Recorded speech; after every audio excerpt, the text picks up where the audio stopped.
So good evening, everyone. Tashi Delek. Again, maybe it's morning, whatever it is for you. Evening for us. It's quite late here already. So I was asked to teach on eh, what seems to be an impossible topic, and that is history and terminology of Buddhism. And so when I thought, this is somebody else was another Lama was supposed to present this, and he wasn't able to make it. And when he mentioned the topic, I said, "What? How is that possible?" So I have to kind of just do it in the way, you know, way I see fit in an hour, in a little over an hour. So I thought the history was, Buddhism in 2,600 some years was a little bit much. So then I thought I will focus mainly on terminology. And then when I thought about that, I thought that that's kind of an impossible topic as well because there's many different approaches to Buddhism, or what we call yanas, vehicles, um, and also there's different philosophical schools, and they each have their own terminology. And so I thought, well, that's also rather difficult. But I will focus more on that and maybe reference a little bit about history and mainly stick with the kind of the original Buddhist material, as you'll see. And I will first we're going to chant Refuge and Bodhicitta, followed by the four measurables, and then I will introduce the topics.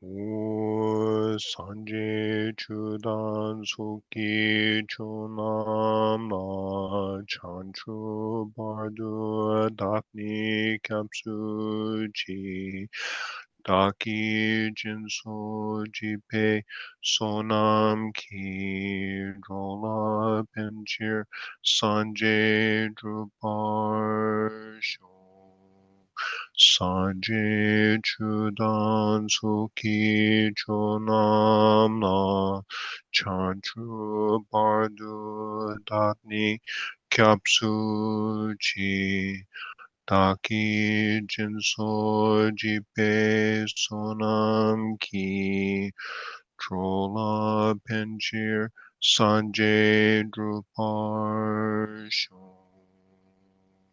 Sanji chudan soki chonama chanchu bardu datni kapsuchi daki jinso jipe sonam ki trola penchir sanje drupar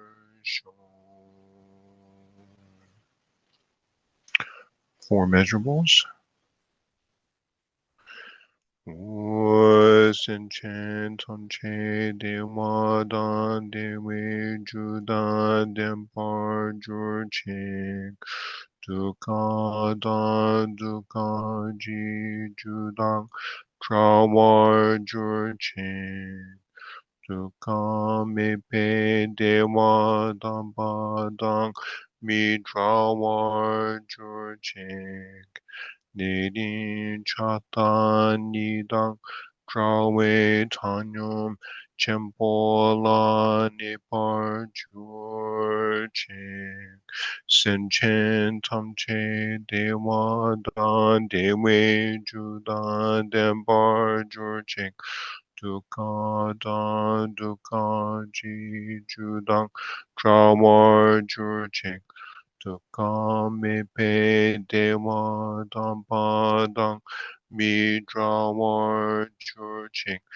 nidin chatang nidan drawe tanyo jampola nepar churching senchen tamche dewa dan dewe judan dempar churching Dukkhadan dukkhaji Judan drawar jurjik Dukkha mepe dewa dambadang Mi drawar jurjik Nedin chatan nidang Drawe tanyum chempola Nebar jurjik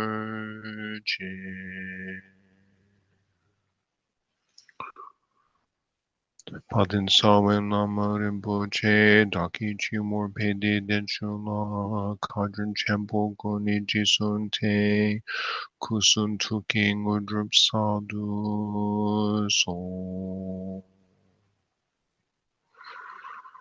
Dadan Sinchin Tamche Lord Chusu Dromar Jinji Laptu So. Chu Lamdu Dromar Jinji Laptu So. Lam Trupa Sawar Jinjin Laptu So Trupa Yeshisu Chawar Jinjin Laptu So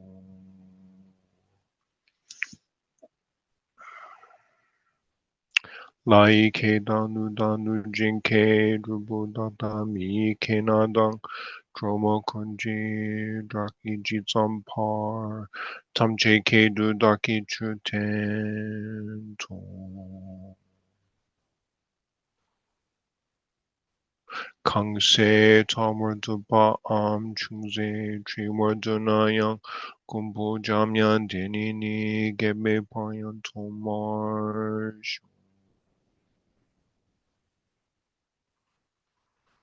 Trome Duka Minchipo Dema Tanji Jumene Tempa Nidang Gordidang Chiti Yunrini Jurche Kangi Chunji Gelo Jun Jambeyan Chasano Kangi Chunji Tatamar Gewe Shela Dachaksa. I bow to Manjushri, through whose kindness a virtuous mind arose. I also bow to those spiritual friends whose kindness made me thrive.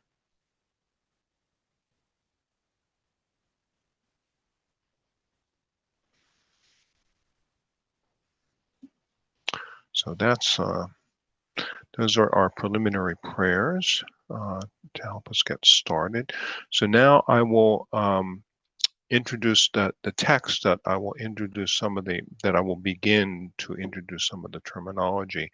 And so I thought, best that I don't make things up or just kind of take random lists of things, which wouldn't be very helpful, that I would present some of the most important topics and terminology from the prologue uh, of the Ornament of Precious Liberation, or Dakwa Tarjin, by Lord Gampopa. Sonam Rinchen was one of the three great forefathers of our lineage, and I'm going to display that on the screen, and then based upon that, elaborate a bit. So let me share my screen.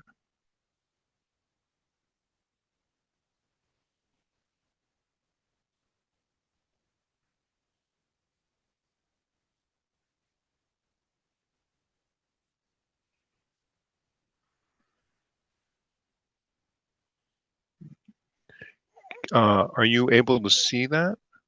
Uh, can you see that, Yuntin? Yes. Okay. All right. So this will make it easier for you and the translator, and for me, so you can all see what I'm reading. Sometimes, there's a lot of foreign terms like Sanskrit or Tibetan terms, you might not hear them properly if I just speak at once. So if you can see it written, it seems to be easier. Um, so beginning of the text says, I prostrate to the noble youthful Manjushri, homage is made to Manjushri, and then his promise to compose is this 4-line verse. And then, as he says here, this is kind of like a famous introduction or prologue. He said, generally, all phenomena, and phenomena here are like all dharmas in Sanskrit, phenomena is dharma. Dharma can have many meanings, and or chu in Tibetan, but it's not the teachings of the Buddha in this case. Actually, dharma can have many different meanings, uh, about 10 different meanings depending on context. But here, it means all, all possible things, all, and or to be defined more precisely, all knowable objects. All knowables are included within the two categories of samsara and nirvana. So that's the basic division of everything in Buddhism. So this is like, this is like a broad way the Buddha categorized all things.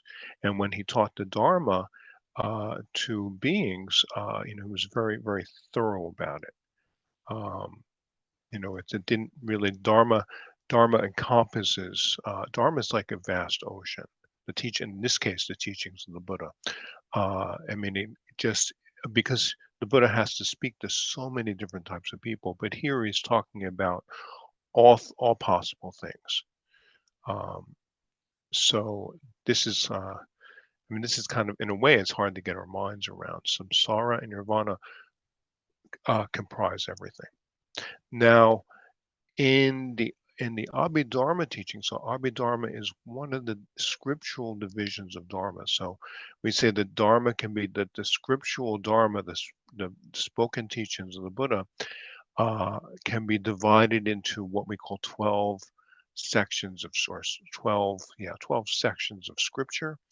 Uh, and then those 12 sections are actually, it's hard to pinpoint which teachings or scriptures or what. Those can be further condensed into three, and those three are uh, Vinaya, which governs our conduct, especially for monks and nuns, but also for lay people as well. And then there's the sutras or discourses, um, which are connected with meditation and how to discipline our minds. And then there's the teachings. Then there's the teaching, or the section of the Abhidharma, the higher Dharma or manifest Dharma, which is how all the words of the Buddha, all the teachings are categorized and defined, listed, and brought together. Um, so the Abhidharma is, it's like, in some ways, it's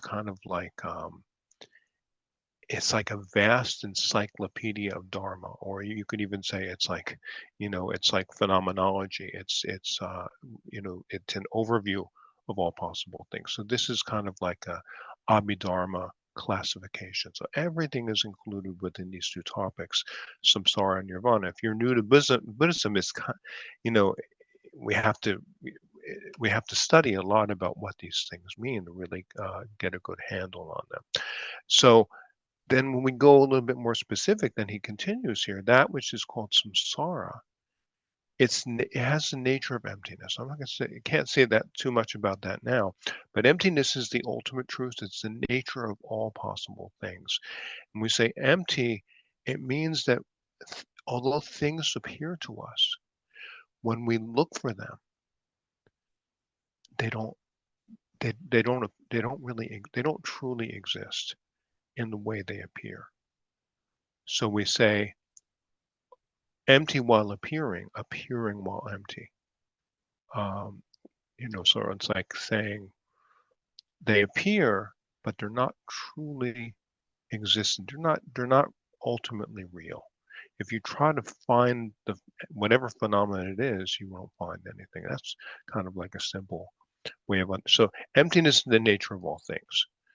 But that samsara takes the form of delusion. And this delusion or trupa, and this is hard to translate in a way. It can also be rendered as confusion or even illusion.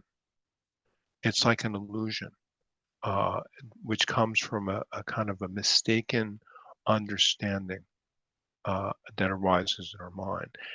So there's three kind of parts of this: the nature of samsara, which is emptiness, and then the second part is the form that it takes, how it appears. It's the appearance. It's just an appearance of delusion or illusion of the mind, and has the character of suffering. This is important.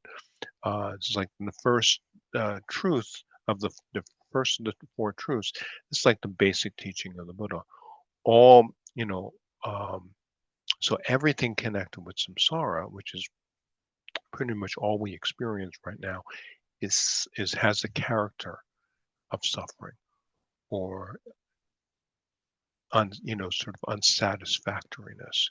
There's there's a lot to say about suffering. We don't have time. And then he defines the three aspects of nirvana in the same way. So nirvana, its ultimate nature is the same.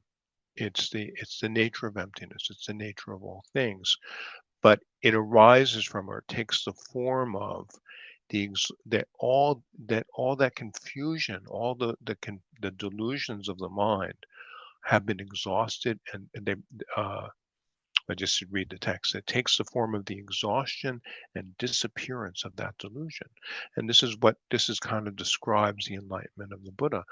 Uh, so the Buddha sees through that confusion, and when that confusion is seen through, which is the basis of samsara, um, that's nirvana.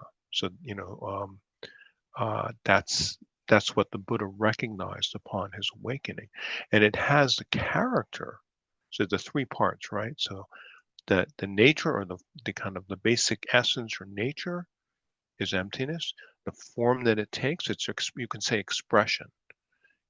It's the absence, or you can almost say, some people say, sometimes you read the collapse of delusion. You see through the delusion. The Buddha sees through the delusion.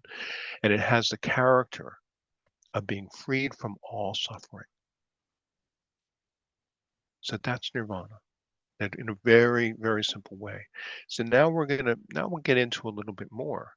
What time? What time? 8:23. Okay, I'm not doing so bad right now. Um, as for the illusion that is samsara, who is deluded in samsara? That's the basic question. And then he gives the answer. All sentient beings of the three realms are deluded. So the three realms are basic Buddhist characterization or understanding of the different realms, they're called lokas in Sanskrit, they're almost like separate worlds that beings can be born into. There's the desire realm, which we're in because we're born from desire. That's all we know. There's the form realm. So and most of the types of beings, when we talked about the six types of wanderers, or what, six types of living beings, um, most of them are included in the desire realm. Then above that desire realm is the form realm. And there's Brahma and others like him. The form realm, there's no coarse afflictions. There's no like anger, uh, lust, or desire, kind of coarse desire or lust. There's none of that, and it's not really a pure realm, but it would appear like a pure realm. And so their bodies are very like, they don't have sexual organs. There's nothing like sex there. There's no there's no male or female really. They don't eat ordinary food. So they don't have these like mouths and stomachs and things but they have some types of bodies. That's the form realm. Um, and then above that, there's the formless realm. So formless means those beings abide in subtle states of meditative absorption, and they don't have any bodies.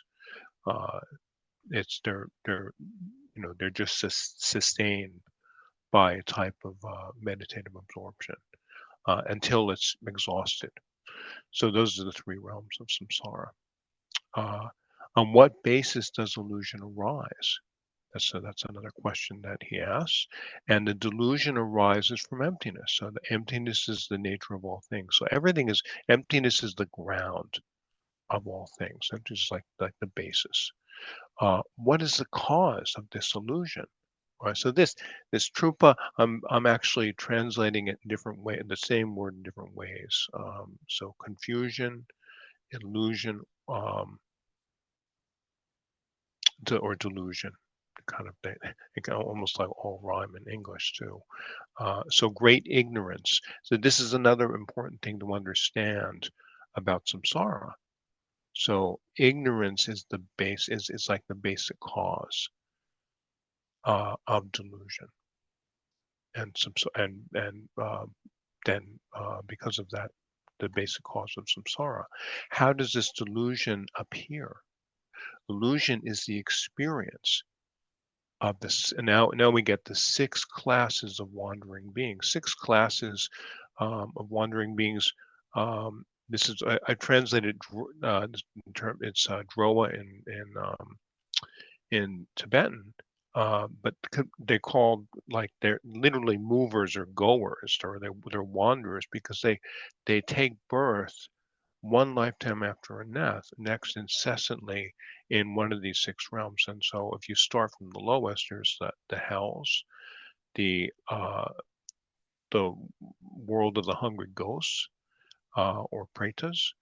There's the animal realm, and those three are called the three inferior or lower realms. And then we have three in the higher realms, um, the humans. That's we're in the human realm, obviously. The demigods or asuras, and the gods.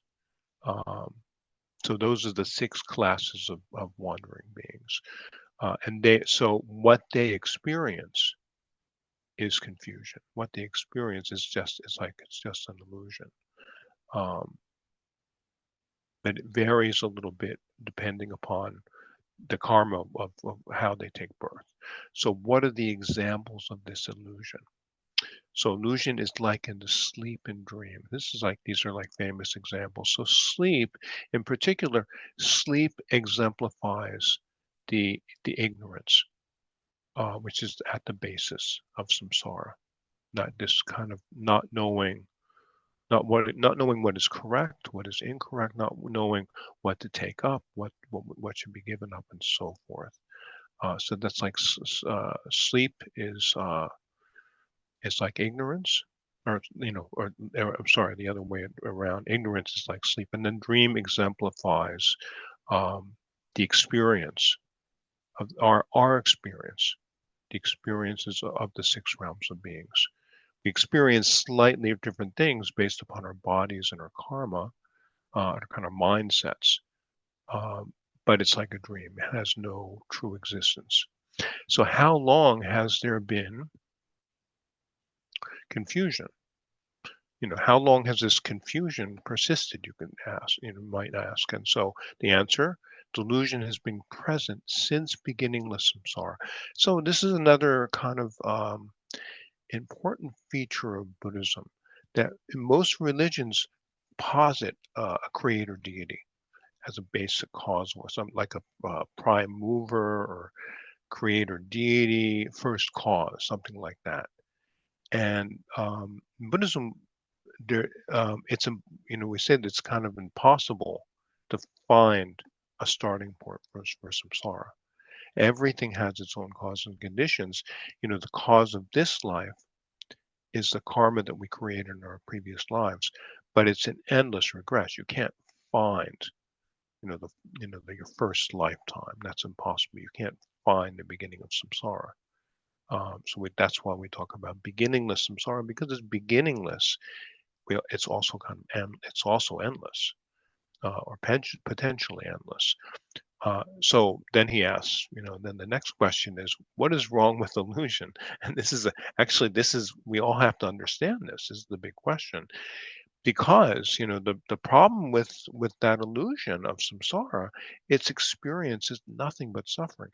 Now, we are in our ordinary understanding of suffering, we think of suffering in just as coarse suffering, or abject suffering, like the people who are being bombed in Gaza, or you know they're the people out in the street, the homeless, and and I mean that's kind of manifest, fully manifest suffering.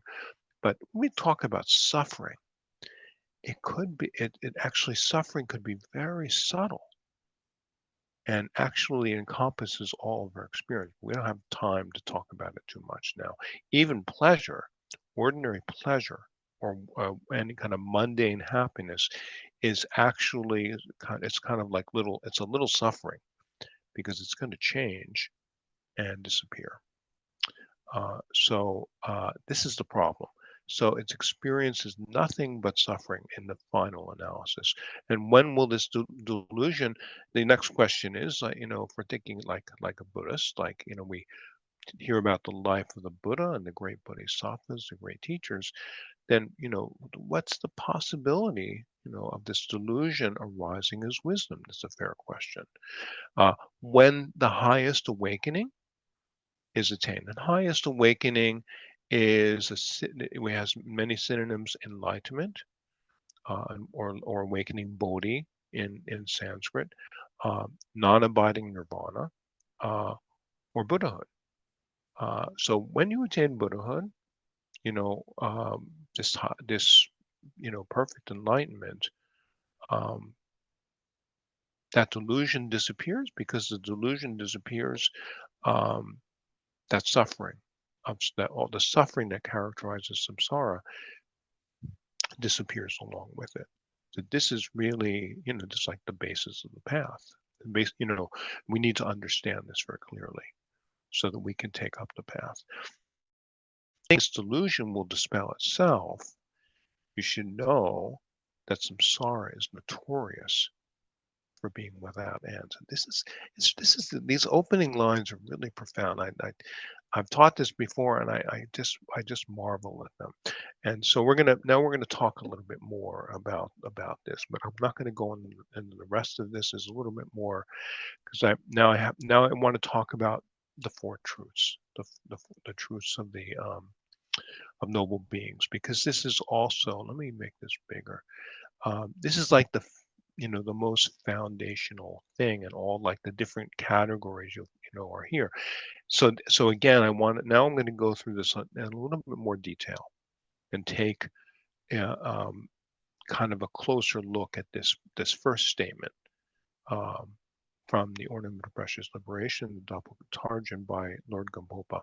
So generally, all phenomena can be included within the two categories of samsara and nirvana. And in the great monastic colleges, they actually debate this. Exactly what phenomena. There's like debates about this, in vases and trees and mountains, or what. The beings themselves, or like how exactly is it? We don't have time to go into that now. This is the basic kind of assertion, um, about all phenomena. Uh, and then, so it said, for individuals who seek enlightenment. So this is how we have to understand things. And this is for individuals who seek enlightenment, are those of us on the path. We need to understand, we have to have a clear understanding that there's these two types of phenomena. I should have put I forgot to put the Sanskrit. So again, I mentioned before, this very important term, Dharma. Um, but Dharma, not the teachings of the Buddha, and Dharma can mean tradition, has all these meanings. Here, uh, any knowable phenomena. They're all included in these two categories, and so in the Abhidharma, these two are also called by the following names, and these are important, and they come up a lot. And they're the basis for the division of all phenomena in the Abhidharma, actually. So the defiled phenomena, and there's defiled Zakche, and the undefiled Zakme. So Zak kind of like Zakpa, like kind of, it means kind of like tainted, like impure. So we usually say kind of like, I translate it here as defiled. So the defiled is everything connected with samsara, which is what we experience, and the undefiled is nirvana. And so that's another way of looking at this. Then there's so the defiled is, as I just said, so defiled are samsara, defiled phenomena are samsara, and the undefiled phenomena are nirvana. And there's a secondary way, and I put this in the footnote footnote annotation that the Abhidharma uses to classify these also that you'll find sometimes, and those are composite phenomena and non-composite, or you can also say compounded phenomena, things that are produced by causes and conditions, like our birth in the world. So everything in samsara is compounded pretty much, with a few exceptions. And then most of the uncompounded phenomena, like nirvana itself, is uncompounded. So that's another way. That's a secondary way that the Abhidharma talks about these, divides all phenomena. So they're all included in defiled and undefiled, or tainted or not tainted, and then composite or compounded, and uh, non-composite or uncompounded. So all phenomena are also okay. So then the second thing is, now we're going to get to the Four Truths. And so this is usually, there's an old translation of this that we usually see, and it's called the Four Noble Truths. But there's a mistake. It's that this translation is well, it's not, well, it's a little bit mistaken. I have to just come out and say it, because it makes it sound like there's something noble, or kind of special. I mean, maybe you could say that, but it's not what it means about the truths themselves. But what it means is, like more contemporary translators will translate it this way: four truths are the noble ones. Those truths that are correctly understood and realized by the noble beings. Um, that's what, and the noble beings are Aryas, they've reached a certain level on the path where they perceive these four truths exactly as they are. So that's why it's the beings themselves, those beings at a certain level of the path. When they view these four truths, they do so in an unmistaken, unmitigated, and direct way. So that's why they're called. A more correct translation is the four truths of the noble ones. The phenomena included within the truths of suffering. So now we have. So I think probably you all know this. We have the truths of suffering and the origin of suffering, 1 and 2, and then 3 and 4 are, and it's the two groups of first result. Buddha states result, and then the cause. So the first group is there's the suffering, the result, and the cause of suffering. And then the second group, the third and fourth truths are the cessation of suffering, cessation for short, and um, the path, that leads to that cessation. So those are so I'll just read the text here. Um, so the phenomena included when the truths of suffering and the origin of suffering are they make up samsara. They're the aspects of samsara. So the suffering is a result, and the cause, to be specific, that there's two aspects. There's said to be these two parts to the cause: karma, or actions or deeds, and then afflictions. Afflictions like the ignorance that we talked about, desire, anger. Is all. I mean, it's all kinds. Pride, envy, stinginess, and then there's actually like doubt. There's 6 root afflictions in the Abhidharma, and then there's like 20 subsidiary afflictions. There's a lot of them that we study, depending on how they're kind of combined together, and then different ways which they go together, or like one supports another, deception, and all these kind of things. They're like endless varieties. Um, so those two, karma and afflictions, are the origin of samsara. That's what we mean by, so the suffering and then the origin. You could say the causes of samsara. And then the phenomena included and those included when the truths of cessation and path are connected with nirvana. So first two truths, suffering and its cause, or the origin as it's expressed, are the aspect of samsara. And then the third and fourth truths, the cessation and path, are the aspect of nirvana. So that should be clear. So thus, all phenomena can be summarized in this way. All phenomena can be also included. Now, there's another categorization of these two categories. Then they're called that encompass these four truths. The wholly afflicted. Um, that wholly afflicted means it's the same. It's like the same word for affliction. So it's pervaded. Everything in samsara is pervaded by these afflictions, from ignorance, wrong views, all these things that they're just pervaded by these, and they're wholly afflicted wherever you look. But sometimes they're not obvious. So there's very subtle afflictions that we can't easily recognize, and then there's coarse afflictions like lust, or you know, you know, strong anger, hatred, things like this. But there's also very subtle afflictions that we don't recognize. Like ignorance is very subtle usually. Um, it's like this. Just it's not seeing things correctly, so we're not aware of it. But it can manifest in other ways that are a little bit easier for us to get our minds around. So that utterly afflicted, that's all samsara phenomena, and then the utterly pure, that's nirvana. And so now it should be clear, like cessation and nirvana are kind of like the same thing. They're synonyms. So the wholly afflicted is the aspect of samsara. And so these, if you read classical treatises, these words you'll see. But if they're not designed when you first read about them, it's hard. You kind of don't really know what they mean. It's hard to put them into context. And then the utterly pure is the aspect of nirvana.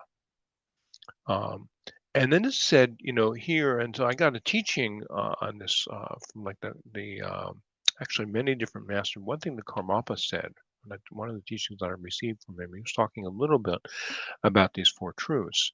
And he said, no matter what kind of practice that we do, we really have to have as a basis, we have to have a good understanding of of these four truths.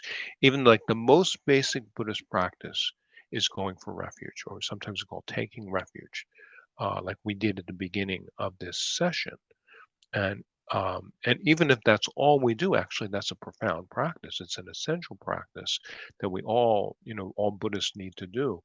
But if we don't have, we do, if we go for refuge, but we don't have a clear or unmistaken understanding of these four truths, it's it's not gonna develop properly. Our practice is not gonna develop into a good ripened result. So as we say, otherwise, so it will, we don't know what to abandon really. We don't know what needs to be given up.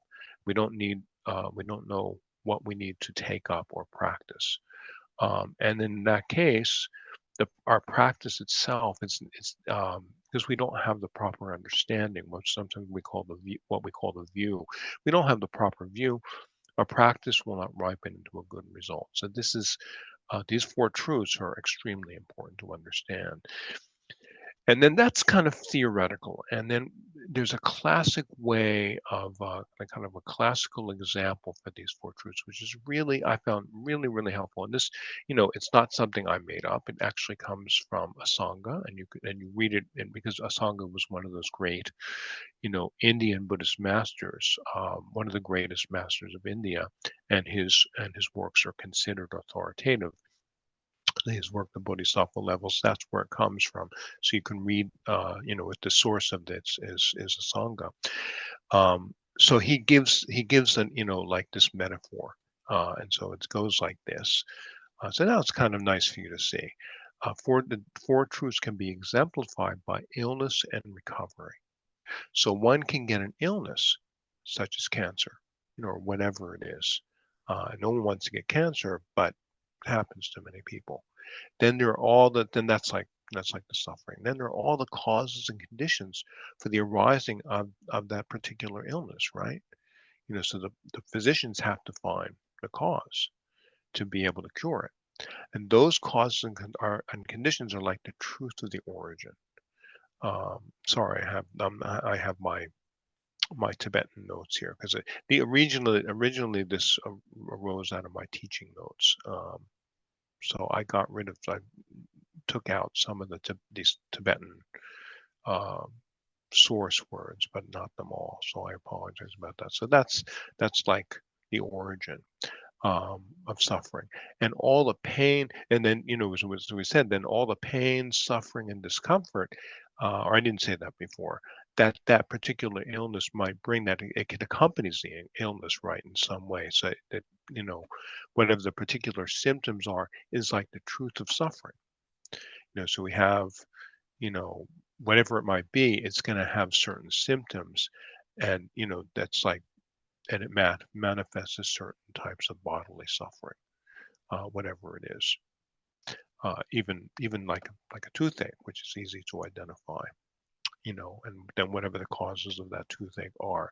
Then we undergo medical treatment to eliminate the illness and come to a state of good health. So and maybe a toothache is easier, that's simple. Then you get the tooth extracted if it's really like, beyond, what a dentist can do with it, and maybe, replaced or something, or what to do.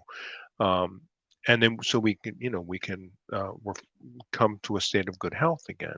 And that state of being free from illness is like the truth of cessation, right? To make it very simple, it's like we're completely free from illness. We're completely free from any type of suffering. That's a cessation. And so the cessation is like the cessation of an illness.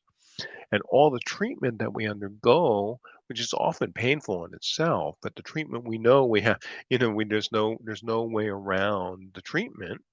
If we undergo the proper treatment and follow the doctors and nurses are trying to cure us, and we undergo, that we all that stuff that we undergo and all the medicine that we take to eliminate the illness, and that's like, all that stuff that we have to do, that following the instructions, that were given by our doctors and nurses, is like the truth of the path. Then the truth of the path is actually, I should say a little bit about the truth of the path. That traditionally, if there's actually a very big list, and if you're new to Buddhism, you're gonna like what?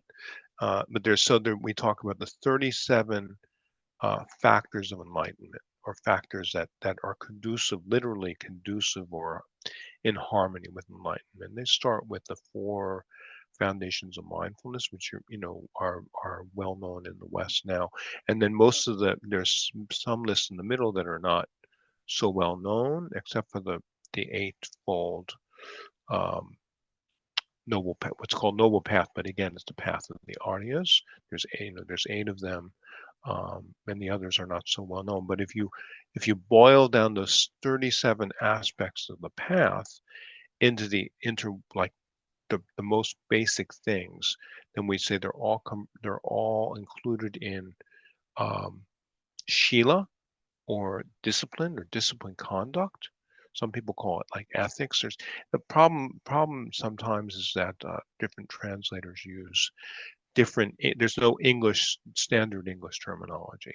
So some people say morality, but that's a little kind of heavy-handed, I think. So like this, I think discipline or discipline conduct is a good way to translate this Shila. So we have to have good conduct. And on the basis of good conduct, and not getting involved in bad behavior that harms ourselves and others, then on the basis of that, and then the second one is of the three we call three trainings, which are kind of like the basis of these 37, is the meditation. And so the meditation is taming the mind, and that's like, so when our minds become pacified, then it's easier to maintain this, so the good conduct becomes easier to maintain, where, we're kind of pacified and our minds become settled and clear. minds become, kind of like spacious and clear and somewhat free from this very diluted thoughts. The thoughts kind of thin out, and that samadhi is another word for meditation or meditative absorption, then becomes the basis for the element of discriminating awareness. Sometimes this is called, in Sanskrit, it's prajna, discriminating awareness. Many people say wisdom. It's just kind of vague. Um, but that sees the nature of all things. That's with that prajna, or that discriminating awareness, we see the view. We see things as they are, not in a diluted way. And at first it's conceptual, but then as we practice the path, it becomes clearer and clearer. Um, so those three are the basis of those 37 factors that are conducive to enlightenment, that actually we go through in both the foundation vehicle, like of original Buddhism, and in the Mahayana, we go through 'em in a kind of progressive way. They're all boiled down to, and they all come down to these three, what we call three trainings, or you could say three precepts of discipline conduct, Shila, Samadhi, or Dhyana, meditative meditation, and then Prajna, or this discriminating insight. Different ways to translate. So all the paths. You know, they comprise all when we also talk about the five paths. Um, to the path of accumulation, this is actually gets kind of technical because we don't have standardized, as I said before, there's no standardized technology. Path of accumulation is like where you start off in the beginning, and you're accumulating all the things that you need, like all the requisites, and not so much about meditation. It's like accumulating merit. That's why it's called path of accumulation. Then the second one's called a little hard harder to translate and understand. Some people say the path of juncture or the path of preparation, because you're being it because it connects up the path of accumulation and the path of the third path, the path of seeing. The path of seeing, you really that's when you really see the four truths for the first time. So it's also called the path of preparation, where that time you're really meditating in sutra tradition, either of foundation vehicle or Mahayana. You're principally meditating on the four truths. And you're really, so you're getting a clearer and clearer understanding. And then that that links up. So that's something this is called linking, or path of juncture, that will bring you to, or link up to, the path of seeing. It's called path of seeing because then you see kind of in a non-conceptual way, in an unmitigated you have an unmitigated direct perception that's unconfused of the four truths for the first time. Before, you had a conceptual, your understanding of the four truths was a conceptual construct. And conceptual constructs, they're like helpful, but they're vague. Like when we first begin to understand whatever it is, we get a vague concept of something. As we study more, we we we get kind of more sophisticated understanding. It's kind of like the same. But when you get to the path of seeing, then it's like you see them directly for the first time, in their actuality. Sometimes we say like nakedly. There's nothing covering it. You see it completely. You see those truths completely as they are. That's the path of seeing. And when you get used to this, so there's these five paths, then you're gradually getting more and more used to that. In the post meditation, especially, is the path of meditation, or also Gom can also be understood as it's the path of habituation. You're habituating yourself to that clear understanding. You have to kind of get used to it more and more. Um, and that's that kind of like that you're still developing it. Um, and then finally, what's really not a path at all is the path of no more training or no more learning. Can be translated in different ways. You've arrived at the end of the path. It's not really a path at all. That's that's the end in the foundation vehicle system. That's a state of an arhat, and in the Mahayana system, that's Buddhahood itself.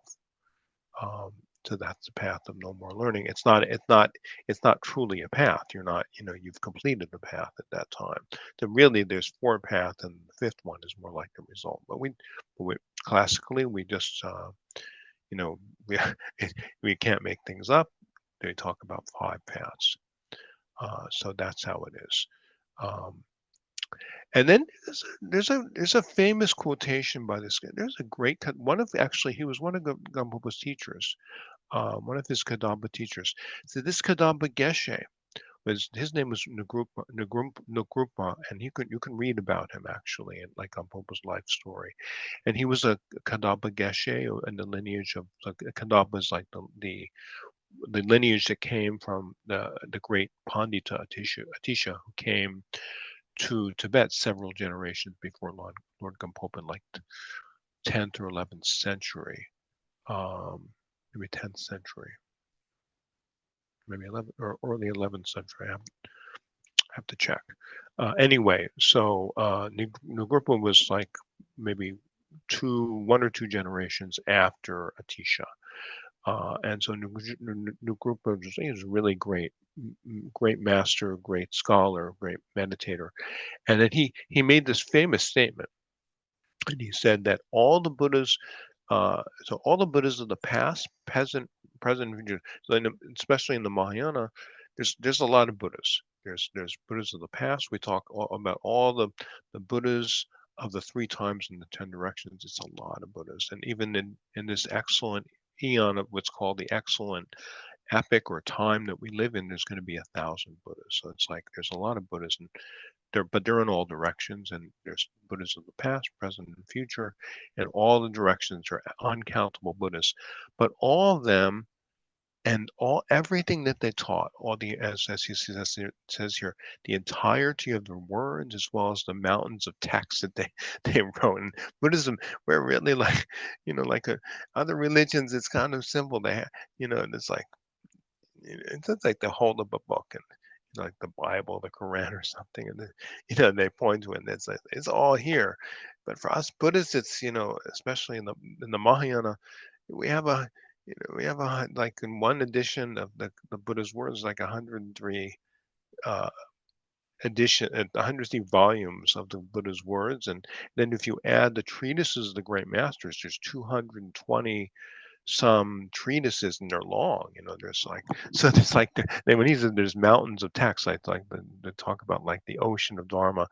you know we can't hold up one book and say it's not so simple.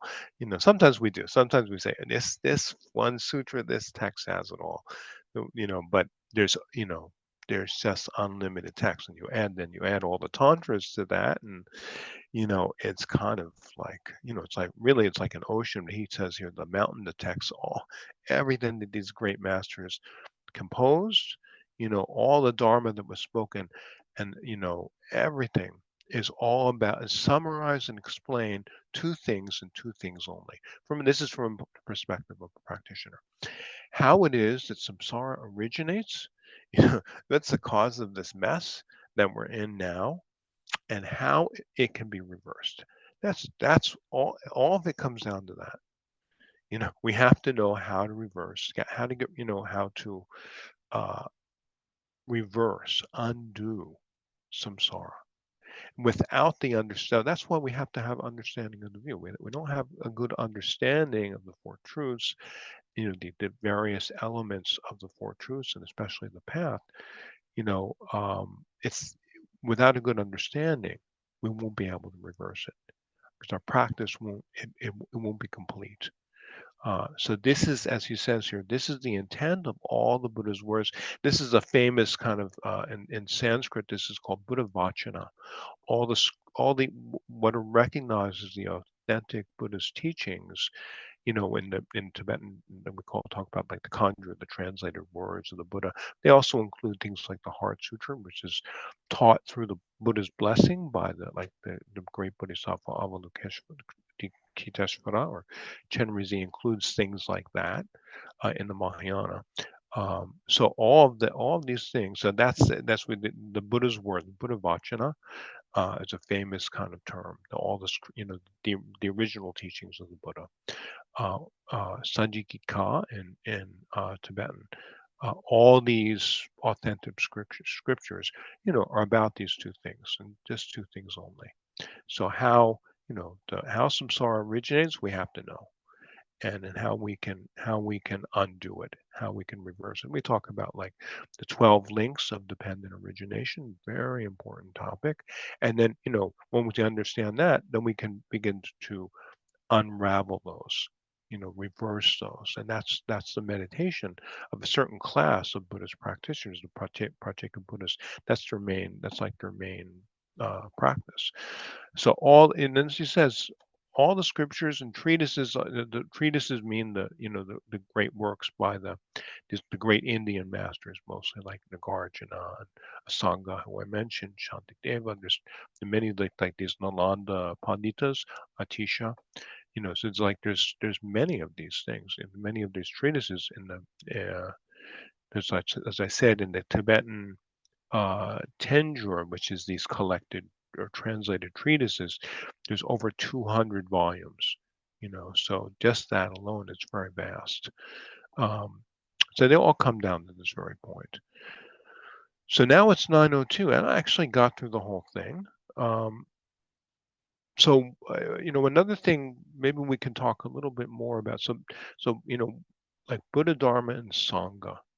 It's like that's the most. We talk about like the sources of refuge. And this is also an extremely important. These are we call the sources of refuge in for all Buddhists. So but when people initially come into Dharma, even they might go take the refuge vow with a preceptor or lama, and often as if they're just complete beginners, they don't really know what they're going for refuge to. What are these sources or objects of refuge? So this is another. It's like it's extremely important to understand these three. But we have to understand that, and this is another kind of interesting feature about Buddhism. So we have these three sources of refuge. It's very interesting. Most religions they talk about this one thing, and it's like they talk about there's like some like some kind of creator deity or something, or they talk about some kind of prophet, like in Islam, or like the Christians talk about Jesus, or they have like there's one thing that they talk about. But in Buddhism, we have, it's not so simple. We've got these three refuges, but we have to understand them in order. So in order of how they originated. So we say in one important uh, treatise, it says by the future Buddha Maitreya, as it was translated by to Asanga. He said in this treatise called the highest what is it highest continuum, if you translate it, like Uttara Tantra Shastra, a very famous Mahayana treatise. And in one of the first verses, he says, "From the Buddha comes the Sangha." So the Buddha always has to come first. The Buddha, is the source of the Dharma and Sangha. So it says, "From the Buddha comes the Dharma, and from the Sangha." I'm no, I'm getting mixed up. For me, it's kind of late because I get up early, so I'm getting things mixed up. But I get things mixed up all the time, so I apologize. So from the Buddha comes the Dharma.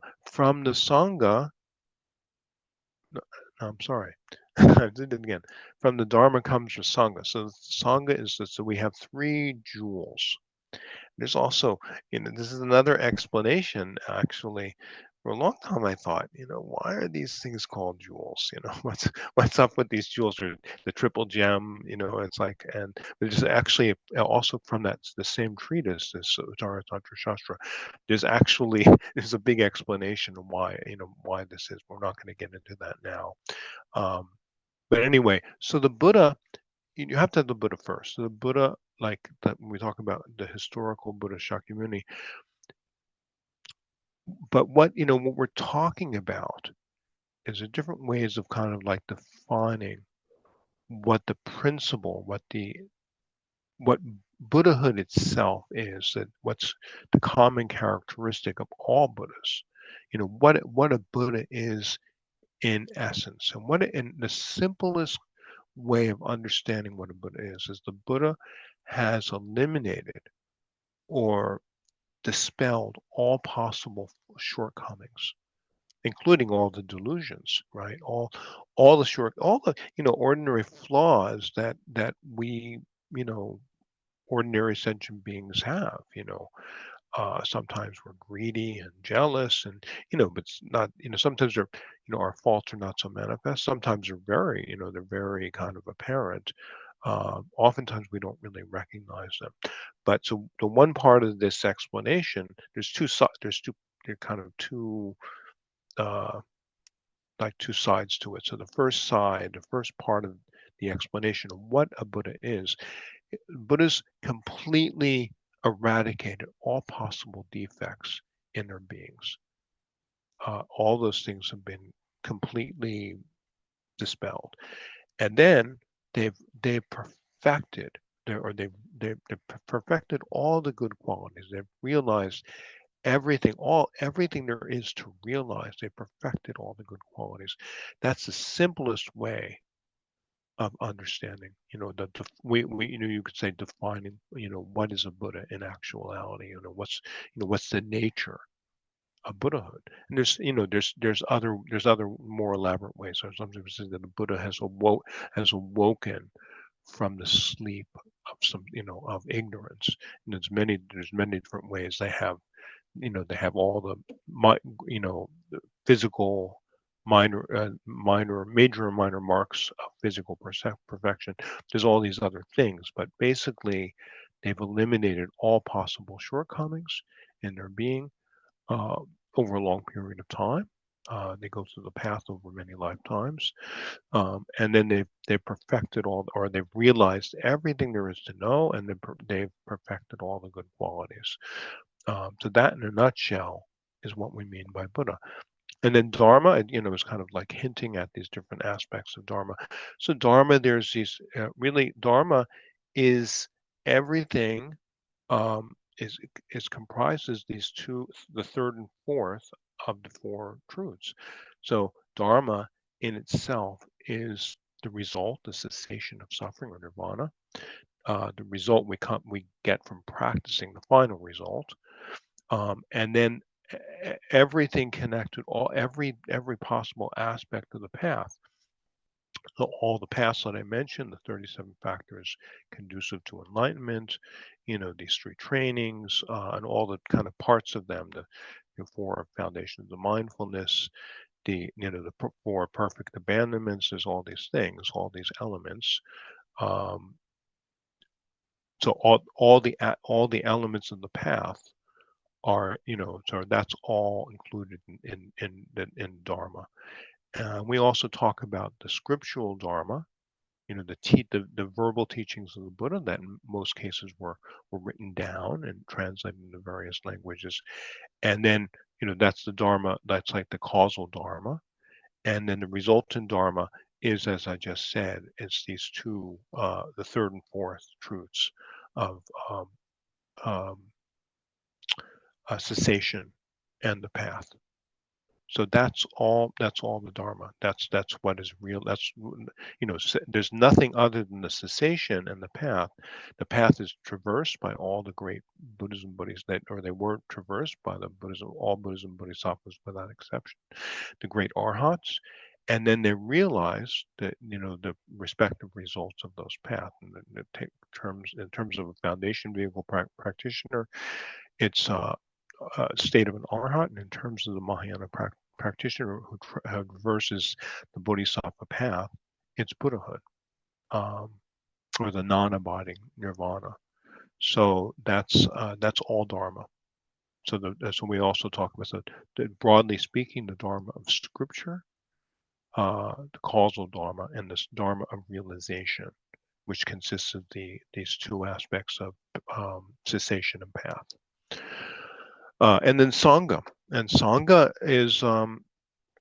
is misunderstood in the West, but traditionally speaking, in the foundation vehicle, the Buddha talked about the Sangha as four or more fully ordained individuals. In the West, there's kind of like actually there's a scholar, there's a scholar, I think it's American, and he said, in the West nowadays, they say, like any Buddhist group you join, they say, oh, this or that sangha. Everything, it sounds like it's like a congregation or something, but that's not the actual meaning. That refers to those who really train in it completely, and those who are really worthy of they train in it and they uphold the discipline in a complete way. They uphold the three trainings. So the Buddha said it's in the foundation we go. They're actually, that's not even the true sangha. That's the kind of representative sangha for more fully ordained individuals. But in that system, it's these four. The actual sangha is these four levels of stream, enter, once returner, non-returner, and arhat. You know, but it's different and Sangha is defined in the Mahayana are the great bodhisattvas. Those specifically those bodhisattvas on the path of seeing on up, and when you read the highest level of Mahayana scriptures, they're really talking about what we call the pure levels. This these bodhisattvas on the highest of these paths, or like we talk about, there's 10 bhumis or these 10 levels, and they're on the eighth, ninth, and 10th levels. And so that's like that's like the actual the exalt, we call sometimes like the noble or exalted or Arya Sangha in the Mahayana. So those bodhisattvas, and they could include, actually they can include lay people, even it's not so strict in Tibetan Buddhism.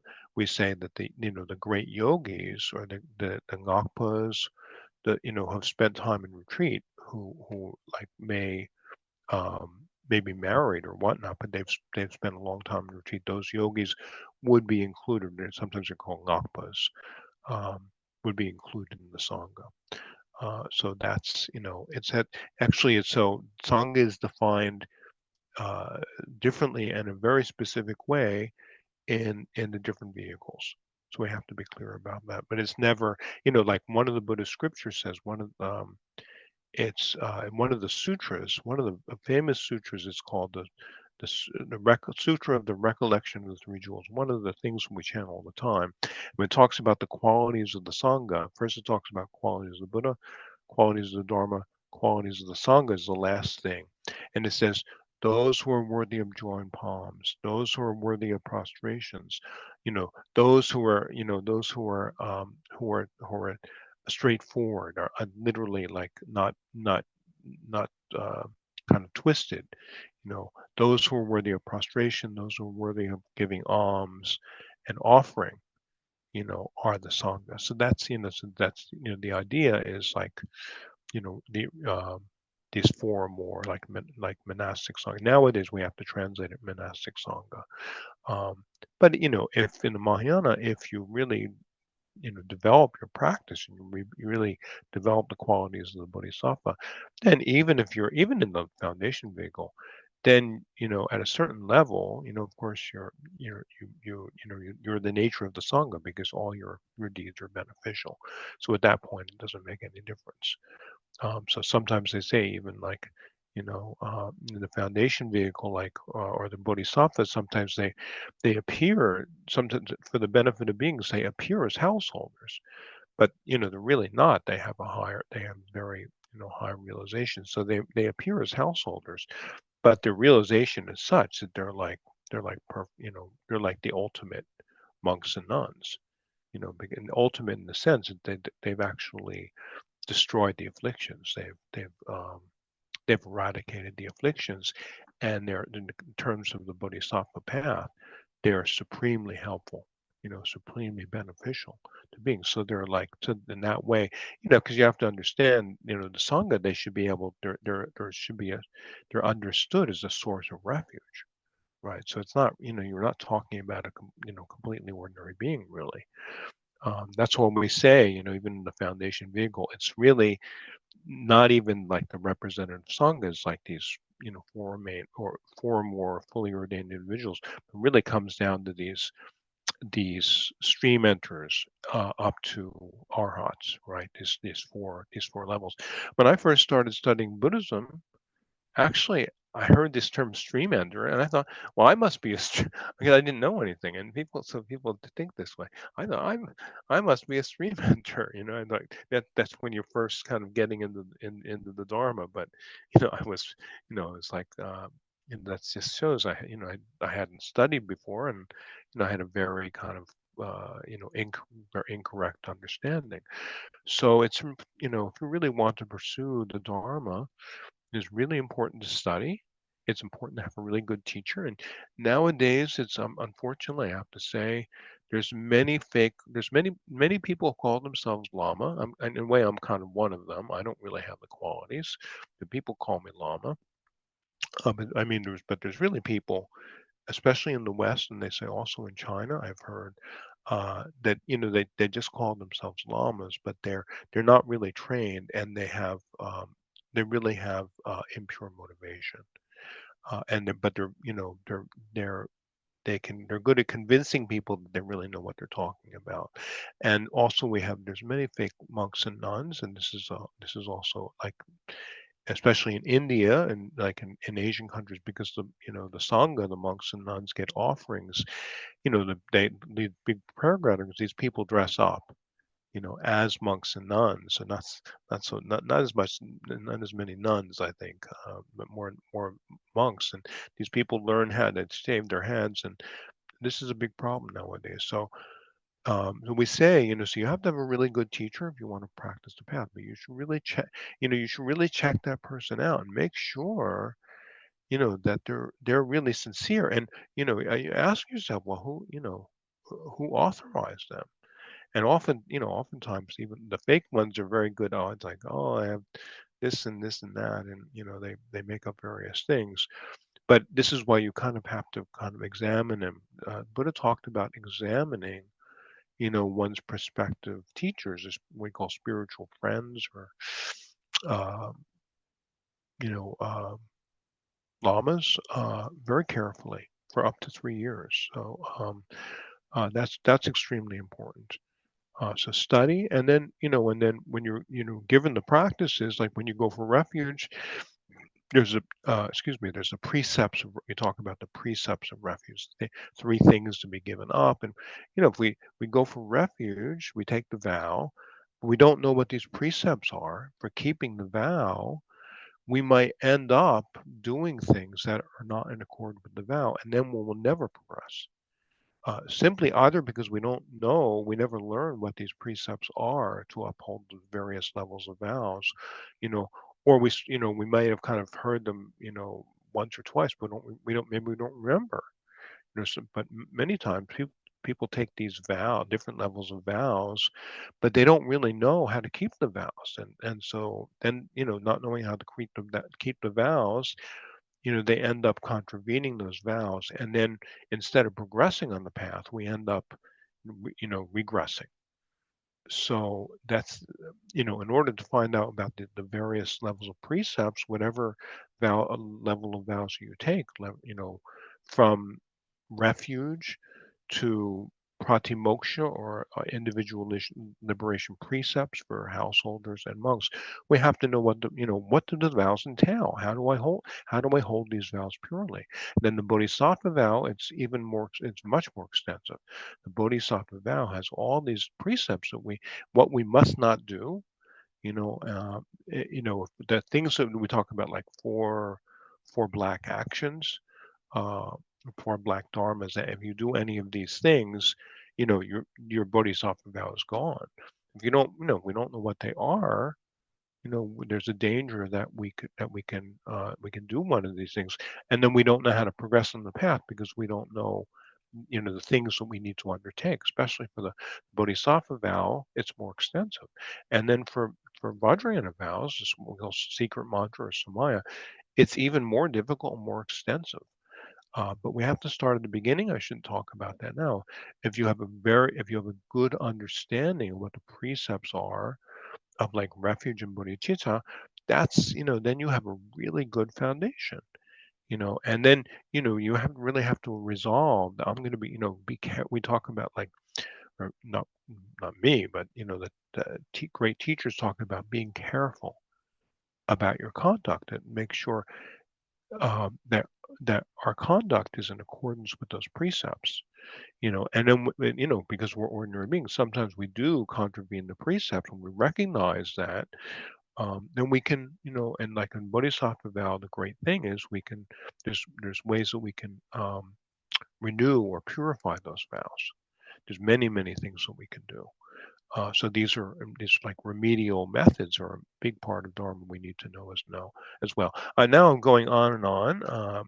So I think we should end here. So I'm not going to take questions. I usually don't take questions. Sometimes when I teach, I'm not a great teacher or anything, but when I pretend to teach the Dharma, I somehow, because I talk so much and there's not much time left at the end.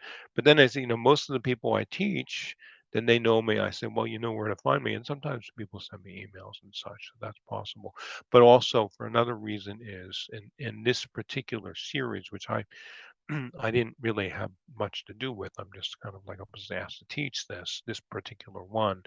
At the end of that particular series of courses, they have a general question and answer with different lamas. So because of that, I feel like I'm absolved. And it's also now it's getting late, and now I've just talked and talked and talked. Maybe I hope it's beneficial to you.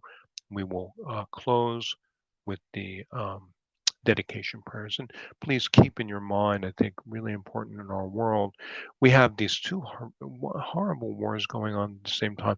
There's other sources of conflict, a little less kind of full. They're in many other places in the world that they're just that they're like, what do I say, um, they're not fully, they're like kind of like they're not fully manifest wars yet, but there are disputes like in India and Pakistan and between India and China, and I mean actually everywhere in the world. It's like even the United States. So, we're completely at war with ourselves. It's crazy. But I want to ask you all, particularly uh, focus your merit on really pacifying may these wars in Ukraine and Russia and all the Middle East without we don't have to point fingers at anyone. We're all caught up whether they're both the aggressors and there's so many the aggressors and the recipients. We want them to be free from all suffering and free from the causes of suffering and completely happy and peaceful. So may these wars be pacified and all of the sources of conflict in our world, may these be pacified and may beings find the authentic path and study with authentic teachers of that path and come to traverse all the stages of the five paths and come to perfect Buddhahood. And so that's the dedication we will chant. So Yunting, can you put that up on the screen? I'm going to go back here. Oh, now I'm going to look. Where is that? I lost. Yeah, okay. I lost my Zoom window. Here it is. Okay. O sonam di tan che zipani topne ne pedranam pam che ne kegan Palam Trupai Sipe Sole Drokun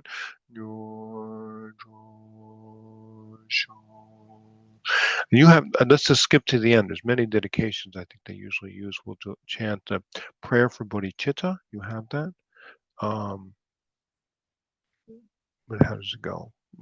Chanchup Sem Chok Rinpoche, Make Panam, like that. You have that? All right. Well, this is good. This is well. So we'll end with Karmapa. The prayer for the Karmapa, the head of our lineage, the Jawan Karmapa. His may he live long. May all the great masters of all the lineages remain long, and may their teachings flourish, especially the Karmapa and their disciples. Dushile Jiao Jiao Wei Chen Leba Karma Paten Tempe Bodhi Chotar Kung Kyab Kyab Chin Jume Je Tapara Pel Pel Wei Tashi